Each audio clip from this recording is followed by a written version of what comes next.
You know, it's so easy to get overwhelmed with all the news and information out there these days, right? Absolutely. I mean, you want to stay informed, but who has the time to like really dig into everything? Right. You don't want to get bogged down. Exactly. No. So that's kind of what we're doing here, Yeah. taking one specific thing and really doing a deep dive, The deep dives. pulling out the important stuff. So today we're looking at an episode of the Peter Schiff Show podcast 3. from April 2nd this year. Okay. It's called April Fool's Day Came Late. Hmm. And it's really interesting because it kind of covers all these different things. Yeah. Like the stock market took a big dip that day. Right. Then there's all this talk about these new tariffs, and the trade deficit, and even like some history about tariffs in the U.S. Wow. So it's like a lot packed in. Yeah, it's pretty wide ranging. So our goal is to like go through all that, figure out what he's really saying. What are the key arguments and what could they mean? And we want to do this without getting too lost in the financial weeds. Yeah. Make it accessible. Exactly. Okay. So let's jump in. Okay. All right. So right off the bat, the podcast talks about what happened in the stock market on April 2nd. Right. Sounds like it was a pretty wild day. It was. Yeah. I mean, he called it a delayed April Fool's Day for the markets. Oh, wow.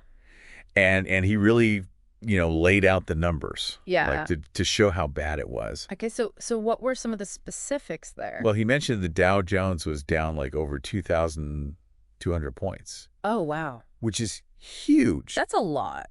What is that percentage-wise? That was about 5.5% down just for that day. Oh, wow. Just for the day. Yeah. Sure. And what's important is that pushed the Dow into like what they call a correction. Oh, yeah. And when it drops 10% or more from its recent high. Okay.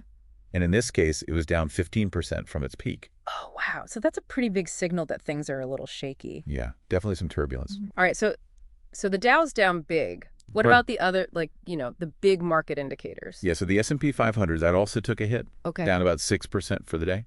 Okay. And it was getting close to a bear market, which is when it drops 20% or more from the peak. Right, right. And the S&P was down 17.5%. Okay, so not quite bear market. Not quite, but getting close. Getting close. The NASDAQ Q composite that actually did the worst. Really? Yeah, down about 5.8% for the day. Okay. And officially entered a bear market down 22.7%. Wow. Then you got the NASDAQ Q100, which is more of like the big tech companies. Right. That was down 6.2%. Okay. And even the Russell 2000, which focuses on smaller companies, okay, it fell another 4.4%. So even the little guys were getting hit. Yeah, but they did rally a bit from their lowest point that day. Okay, so at least there's that. So, I mean, overall, this is painting a picture of a pretty widespread downturn, right? Yeah, it does. And he even said in the podcast that it was the worst week for the stock market since the beginning of the pandemic. Right, that's what he said. So that really gives you a sense of how big this was. Yeah, I mean, it seems like there's a lot of like anxiety in the markets right now. Definitely. Yeah. And it sounds like he kind of saw this coming. Well, he did mention that he had talked about this before. Yeah. In a previous episode. Yeah. And he had talked about all this like wild enthusiasm around the Trump trade. Okay, yeah, I remember that. And so he was basically saying that, this sell-off was kind of like the market correcting itself after all that like maybe over-optimism. Okay, so like a reality check. Yeah, exactly. Okay, so we got this like big market drop happening. Yeah. Then the podcast shifts gears a little bit. Right. And starts talking about tariffs and the trade deficit. So what's his main argument there? Well, he's really critical of these new tariffs. Okay. He thinks they could actually hurt the U.S. economy. Okay. Even though they're supposed to, bring back manufacturing jobs. Right. And that does sound good in theory, right? Yeah. Especially for like our area, Southeast Houston, we've got a lot of industry here. Yeah. So more manufacturing jobs would be great, but he doesn't think it's going to work out that way. Okay, so what's the problem? Well, he's saying that these tariffs are basically like taxes. Okay. And those taxes are really paid by us. Us as in American consumers. Okay. You and me. Okay. Because it means higher prices for everything. Oh, so it's not the foreign companies that are paying? No, he says it's us. Interesting. Yeah. He used an example, right? Something about Nike shoes. Right. He talked about Nike shoes. Yeah. And how something like 98% of the shoes we buy in the U.S. are imported. Okay. So if you slap a 40% tariff on those shoes, Okay. It's not like suddenly we're going to have all these shoe factories popping up here. Right. Yeah, that makes sense. It's going to make shoes a lot more expensive. Okay, so someone in Deer Park who needs new shoes for their kids. Yeah, they're going to be paying a lot more. Yeah, that makes sense. Yeah. So basically those old shoe factories that shut down and moved overseas, Yeah. they're not coming back. Not because of this. Okay. That's what he's saying. And what about the idea that, foreign companies are just going to build factories here Yeah. to avoid the tariffs? He doesn't buy it. Really? No. Why not? Well, he's saying that the U.S. market might not be big enough to convince them to do that. Oh, It's a big investment to build a whole factory. all right. So they might just focus on selling to other countries. Okay. Or even stop selling some of their cheaper products here. So, we get less choice and higher prices. That's his point. Okay. He even mentioned, Mercedes as an example. Okay. They might just decide it's not worth the hassle. Okay, so he's not really buying this whole, tariffs are going to bring back jobs thing. And he's also saying that it's going to cost us more as consumers. Right. But what about the trade deficit itself? Yeah. He didn't seem to agree that it's because other countries are cheating or something. Yeah, that was a big part of his argument. Okay. He really pushed back against this idea that other countries are taking advantage of us Right. and causing the trade deficit. Okay, so what's his explanation? Well, he says it's more about what's happening in the U.S., Okay. in our own economy. Okay. So he pointed to a few things. Okay. One is that U.S. manufacturing just isn't as competitive Okay. as some other countries. Okay.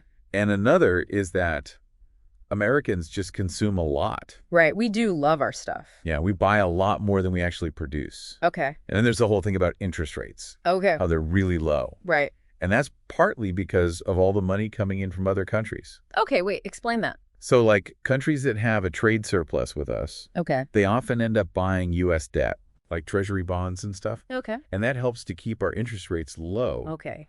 which means it's cheaper for us to borrow money. Right. And then we use that money to buy more stuff. And a lot of that stuff is imported. Exactly. Wow, that's a really interesting way to think about it. Right. Other countries are kind of financing our shopping habits. Yeah, in a way. That's wild. Yeah. He also talked about how, production drives demand, not just the other way around. Right. So countries that make a lot of stuff, Okay. like China, Yeah. they have more power in a trade war Right. than a country that mostly just buys stuff. Okay, that makes sense. So basically he's saying the trade deficit isn't really the problem itself. Okay. It's more like a symptom of bigger problems. Okay, so what? Well, he says we need more production here in the U.S. Okay. We need to consume less. And save more. Yeah, and invest more. Okay, so, fix our own house before we start blaming other countries. Yeah, that's kind of his point. Yeah. Okay, so that's his take on the trade deficit. Yeah. But what about the tariffs themselves? Yeah. What does he think is going to happen? Well, he's pretty worried about the consequences. Okay, in what way? Well, one thing is inflation. Okay. You know how prices have been going up for stocks and stuff? Yeah. Well, he's saying that's going to start hitting everything. Like the stuff we buy every day. Exactly. Groceries and gas and... Everything. Okay, that's not good. No. What else? Well, he's also worried about a recession. Oh, wow. Yeah. He thinks the economy could really slow down. Because of the tariffs? Yeah. And what about the government? Yeah, he talked about that too. Yeah. Like how the U.S. borrows a lot of money Right. to pay for things. Yeah. And he's worried that if other countries stop buying our debt, Okay. it's going to be harder for the government to function, Okay. pay for things like infrastructure or social programs. So it could have a really big impact. Yeah, it's a big concern. Okay, so a lot of potential downsides there. Definitely. All right, so we've talked about the economics of it. Yeah. But he also got into some legal and historical stuff around tariffs, right? Yeah, he did. So what was he saying there? Well, he brought up some pretty big questions about whether these tariffs are even legal. Really? Yeah. Okay, why is that? Well, his argument is that tariffs are basically a form of tax. Okay. Right. Yeah. And in the U.S., the power to tax belongs to Congress, Right. specifically the House of Representatives. Okay. So he's saying that the president enacting these tariffs without Congress could be a problem.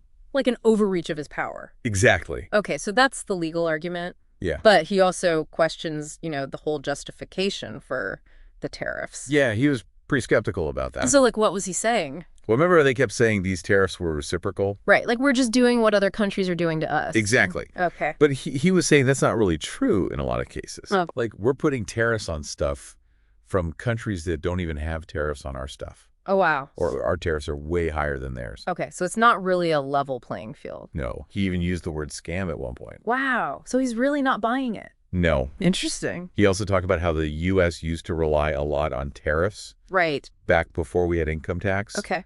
Like, it was a major source of funding for the government. Okay, so how did that change?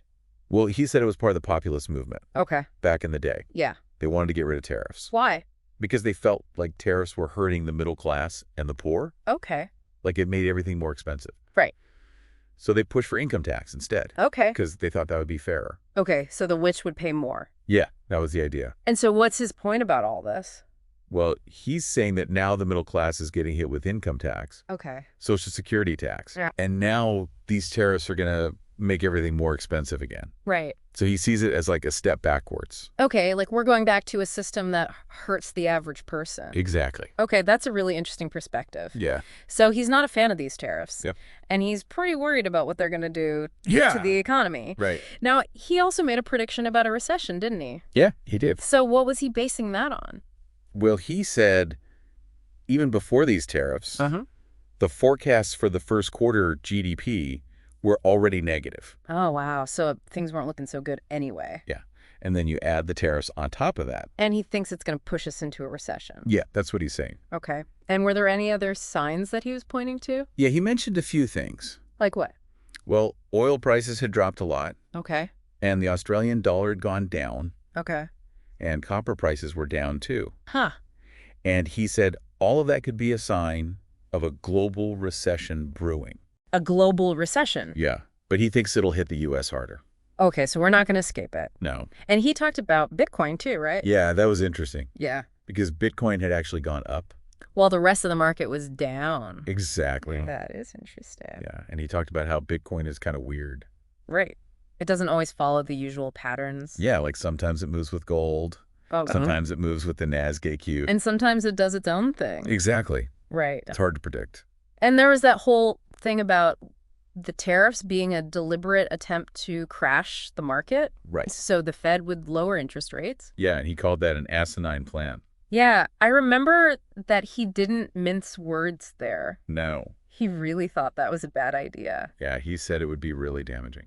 Okay, so he doesn't think that's what's going on. No. But it's interesting that some people think that's a possibility. Yeah. It's a pretty wild theory. Right. But he also said something kind of interesting about the rest of the world. Oh, yeah. What was that?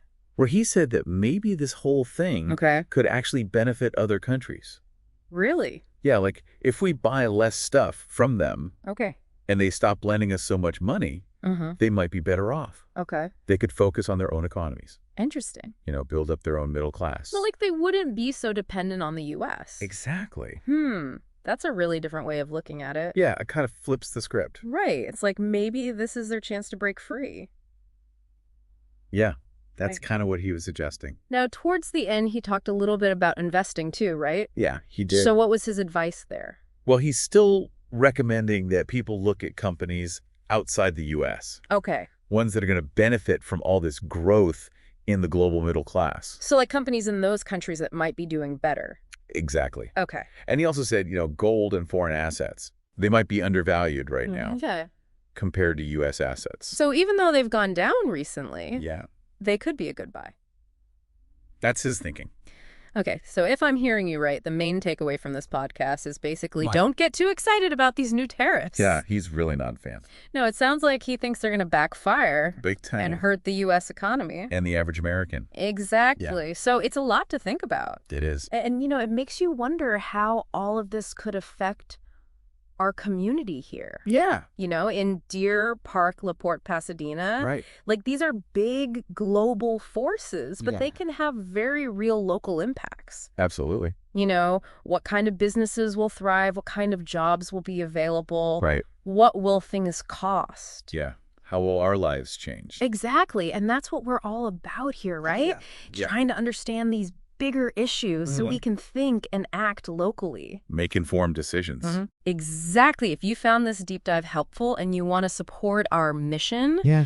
of providing, good information for our community, Right. you can go to thinkandactlocally.com/donate. Okay. You'll find the link in the show notes. Great. Thanks for listening.